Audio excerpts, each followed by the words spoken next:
देश में एक बार फिर पटवारी परीक्षा चर्चित है। जो जांच हुई थी उसको सार्वजनिक अभी तक नहीं किया गया। ये जो पटवारी परीक्षा में गड़बड़ी हुई थी उसके बाद सरकार ने क्लीन चिट दे दिया है।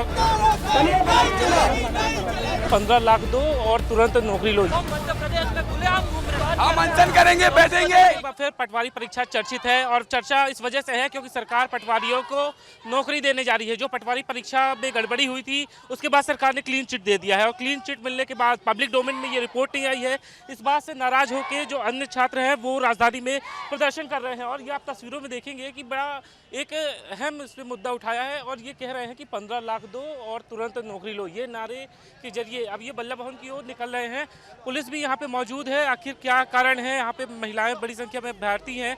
मध्य प्रदेश की सड़कों पर आज उठे इस विरोध प्रदर्शन की तस्वीरों को 8 महीने पहले भी इसी तरह के कई प्रदर्शनों से जोड़कर देखिए।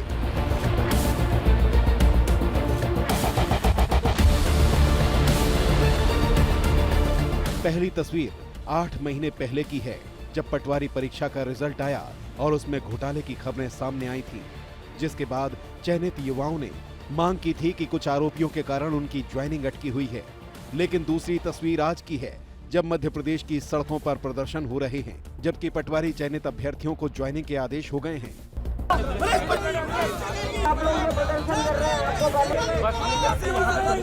हमारा सहयोग करें। दरअसल अभ्यर्थियों के आरोप हैं कि सरकार ने ज्वाइनिंग तो दे दी है, लेकिन पटवारी घोटाले के दोषियों को नहीं पकड़ा। जिन अभ्यर्थियों और सेंटर के नाम घोटाले में शामिल थे, उस वक्त बने उन कथित आरोपियों को फाइनल लिस्ट में ज्वाइनिंग के लिए सरकार आदेश दे चुकी है।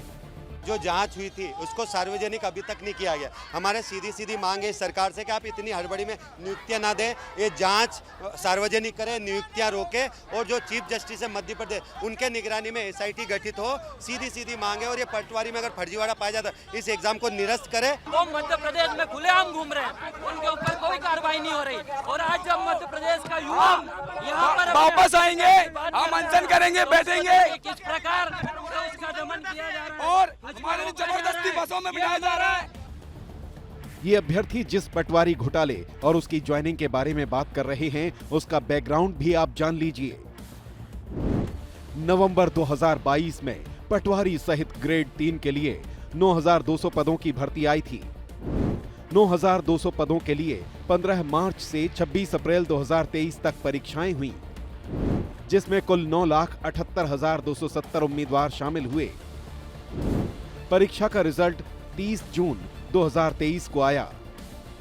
मंडल ने 9,200 में केवल 8,617 पदों का ही रिजल्ट घोषित किया। रिजल्ट घोषित होने के साथ ही पटवारी घोटाला सामने आने लगा। दरअसल टॉप 10 की लिस्ट में से 7 एक ही सेंटर यानी ग्वालियर NRI कॉलेज में परीक्षा देने गए थे। इन टॉपर्स ने हस्ताक्षर हिंदी में किए थे, लेकिन सभी के इंग्लिश विषय में 25 में से 25 नंबर आए थे। हालांकि उस वक्त ये टॉपर्स खुद को ईमानदार बता रहे थे। यही नहीं, दिव्यांग कोटे से चयनित उम्मीदवारों का सरनेम भी विवादों में रहा। मध्य प्रदेश के मुरैना जिले की जौरा तहसील से 21 उम्मीदवार में से 15 दिव्यांग थे। खास बात ये थी कि सभी दिव्यांगों के सरनेम त्यागी थे।